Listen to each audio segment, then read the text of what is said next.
Hello. So to answer your question, for the most part, I do believe that counselors should be reinstated after being suspended for a time due to ethical infractions.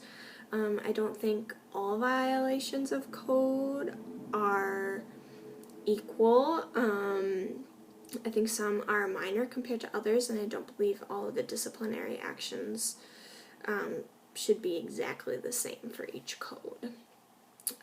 I do know that across state boards, the interpretations of state codes and ethical codes vary and are different, and that we don't have a uniform representation of sanctioning throughout the United States for counseling boards. And I got that information from Warren and Douglas, 2012.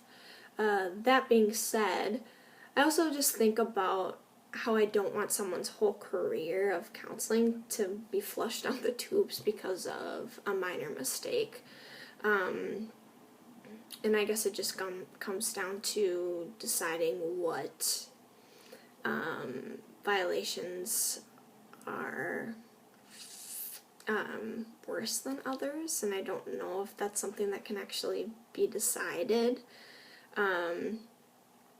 I'm assuming that it's very scary and life-altering to receive a complaint from your state license or state counseling board.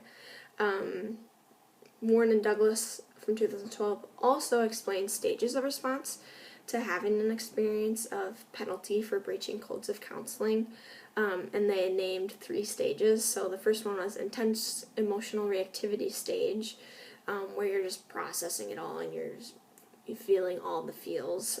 Second stage is loss, and then the third stage is integration, and that's where the decisions have been made and you are now trying to learn from your mistakes and look back and see what happened, so that you can fix it and become a more ethical counselor. Looking at that and what an experience would be like as a counselor to possibly be suspended for ethical infraction, I think that you should be reinstated depending on what that was. And I also think the focus should be more on, as we're in the profession of counseling, we are about walking alongside of people and helping them get to where they want to be. And I think that these state organizations and state boards should be walking along counselors, getting them to a place where they can ethically practice, and where they are following guidelines and being the best counselor that they can be.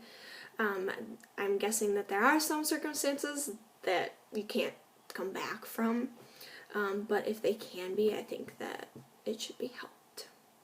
So, yeah, thank you.